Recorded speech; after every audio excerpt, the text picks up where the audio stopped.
to the Knowledge Buffet, brought to you by the Bernick Entrepreneurship Center. Today, we welcome Don Bourne, our client service advisor and mentor extraordinaire. Welcome, Don. Thanks, Virginia. It's so great to be here. Let's start off with our first question. I have an idea.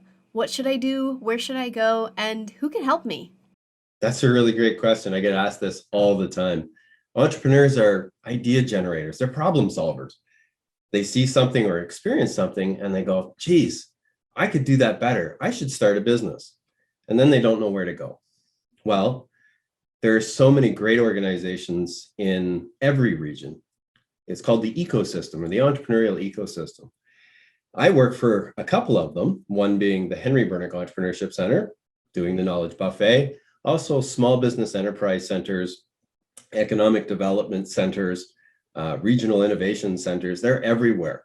Entrepreneurs should go to one of these centers, check them out. The supports and resources that they have there are tremendous. You can take your idea, start working it, figure out, what's next? And they'll have all of those answers and experts to help you with that. The next tough question is, do I really need a business plan? Do I really need a business plan? Well, there's two camps on that. I'm on the camp that says yes, and I'll tell you why. But first I'll say it's not about the plan. It's about the planning. But why do we need a plan? There are programs out there that you need to access, grants that you may want to get, or even traditional financing from a bank. And they're going to require a business plan. Well, that's some pretty good reasons.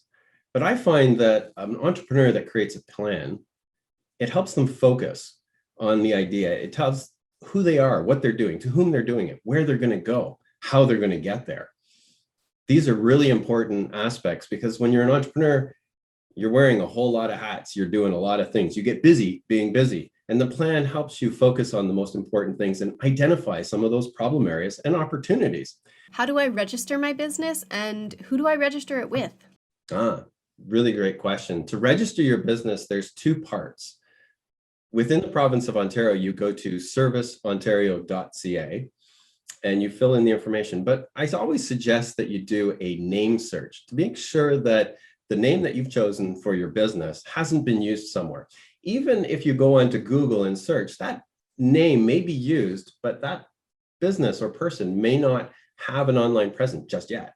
And you want to make sure that you're not going to have any type of copyright or trademark infringement by starting up a business with a name that you thought was great and then find out later that somebody else took it and they're going to tell you you can't use that name anymore. So Service Ontario, you pay $8 and you do a name search. And then once you've done that, you can do the registration of the business with the province of Ontario. And you get what they call a master business license. And this allows you to open up a business bank account in the name of the business. The second registration is with the Canadian Revenue Agency, the CRA. And you go onto their site, and if you are registering a sole proprietorship, which you normally are, you're going to sign in using your social insurance number. So which means you have to have some form of permanent residency, Canadian citizen, etc. You put that in and you register your business, and that will give you a BIN number, which stands for Business Identification Number. This is a 9-digit number that is attributed to the business, and this allows you to pay your taxes and submit to the CRA, which we all love doing, right? That also, it helps with registering for HST. That's another question altogether. Or if you have employees for payroll, if you have a corporation, you have corporation. So there's a number of extensions to that business number that allows you to deal with the Canadian Revenue Agency, do your taxes, and stay out of trouble. Here's a common one. I'm open, but I'm struggling to get customers and make enough money to survive. Oh, that's a really big challenge for a lot of entrepreneurs, and especially right now with the way that the economy is through a pandemic. The businesses that have identified their customers, they know them so intimately, are really ahead of the game because you're creating solutions, products or services that fit what the customer needs and wants. So customer discovery is a main foundational element of any business. So start with the customer. Once you know who the customer is, then you can design all kinds of solutions, how you're going to market, how you're going to reach them, what you're going to do, how you're going to do it. So I would say that if you're not making enough money to survive, go back to the planning stage, do some due diligence, market research, and find out exactly what your customer wants, when they want it, how they want it, so that you can get them to come in more often and spend more money. How do I get grants that can help me with my business or my startup growth? That's a big question. It's usually like the second question. I have an idea. How do I get grants? Well, I'm going to go back to question number 2, where we talked about the planning aspect. You're going to apply for any grants, whether it's a program like Starter Company Plus, Summer Company, any grants from the agricultural industry through OMAFRA. They're going to want to see a plan. And that's going to tell them that you have a viable concept, something that they can invest in. And it also complies with the rules or regulations or parameters of that grant program, that initiative that the government's put out or organizations. So going back to the plan, making sure that you have something that you can hand over to them along with your application. I believe that the organizations in the entrepreneurial ecosystem, such as the Henry Bernick Entrepreneurship Center, Small Business Enterprise Center, that's why we exist, to help entrepreneurs with that planning process so that they can access grants. Here's a great question. What is the best way to market? To market we go. How does a business market? Well, we'll go back to question number 2. What is the need of a business plan? Identifying who the customer is, figuring out where you want to go. If you know who your customer is, you know where they hang out, you know what they read, you know what social media platform they use. Again, the more you know your customer, the easier it is to get to them. Also, bringing the right products and services that they need. Excuse me.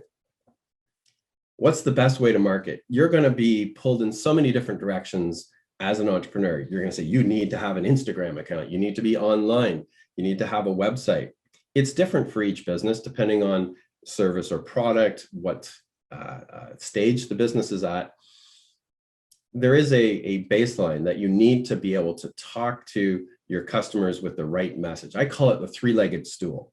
If you know who the customer is and what platform to reach them on, and you got the right message, the stool stands up. If any one of those are deficient, then the stool just falls over.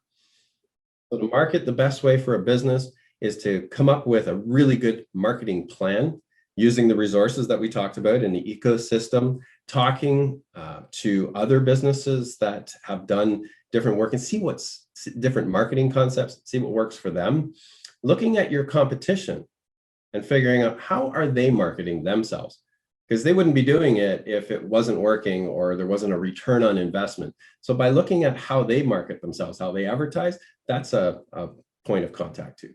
How do I figure out what to charge for my product or service?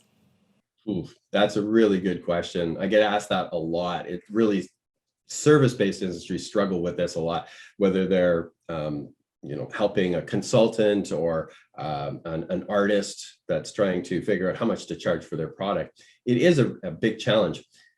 I put it this way, is you create an equation, and that equation includes a lot of different factors. Let's start with one. What are the competitors charging for that similar or same product or service?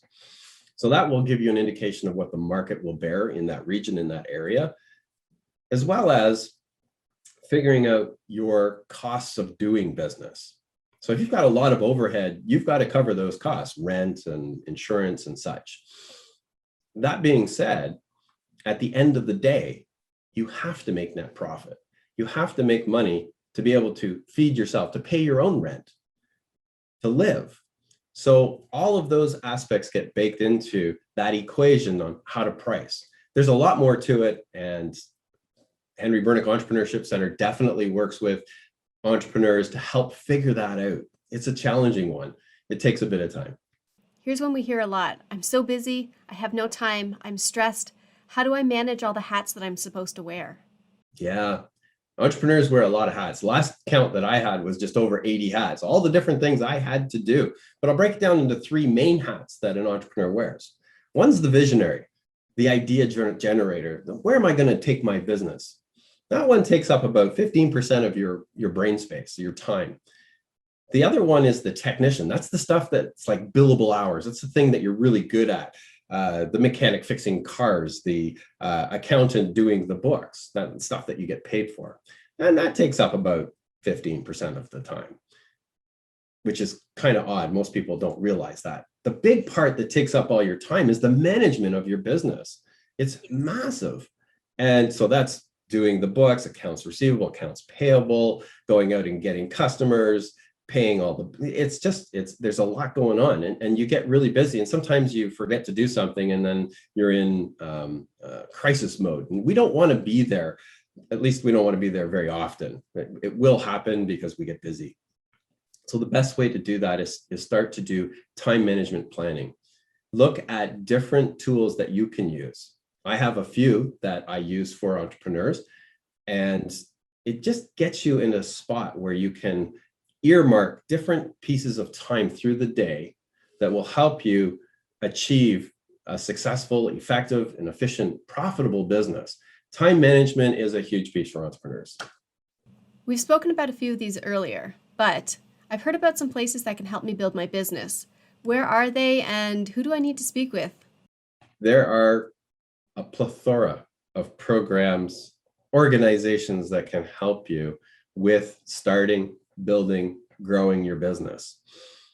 The Henry Bernick Entrepreneurship Center, I love the Bernick Center. It's the center of the universe. We have so many connections within the ecosystem.